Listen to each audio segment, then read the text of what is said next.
ಕೊಪ್ಪಳ, ರಾಯಚೂರು ಮತ್ತು ಬಳ್ಳಾರಿ ಜಿಲ್ಲೆಗಳ ಪತ್ರಕರ್ತರ ಸಮಾವೇಶ ಇಂದು ಗಂಗಾವತಿಯಲ್ಲಿ ನಡೆಯಿತು.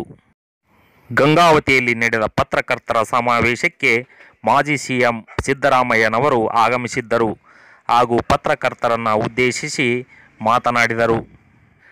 ಗಂಗಾವತಿಯಲ್ಲಿ ಇಂದು ನಡೆದ ಪತ್ರಕರ್ತರ ಸಮಾವೇಶ ಒಂದು ವೈಶಿಷ್ಟ್ಯಕ್ಕೆ ನಾಂದಿ ಹಾಡಿದಂತಾಯಿತು.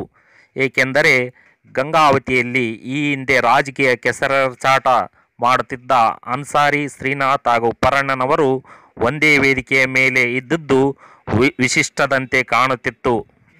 ಪತ್ರಕರ್ತರ ಸಮಾವೇಶವೇ ಪರಸ್ಪರ ವೈರಿಗಳನ್ನು ಒಂದುಗೂಡಿಸಿದಂತೆ ಎದ್ದು ಕಾಣುತ್ತಿತ್ತು. ಇಕ್ಬಾಲ್ ಅನ್ಸಾರಿ, ಪರಣ್ಣ ಮನವಳ್ಳಿ ಹಾಗೂ HR ಶ್ರೀನಾಥ್ ರವರು ಒಂದೇ ವೇದಿಕೆ ಹಂಚಿಕೊಂಡಿದ್ದು ವಿಶೇಷವಾಗಿ ಕಾಣುತ್ತಿತ್ತು.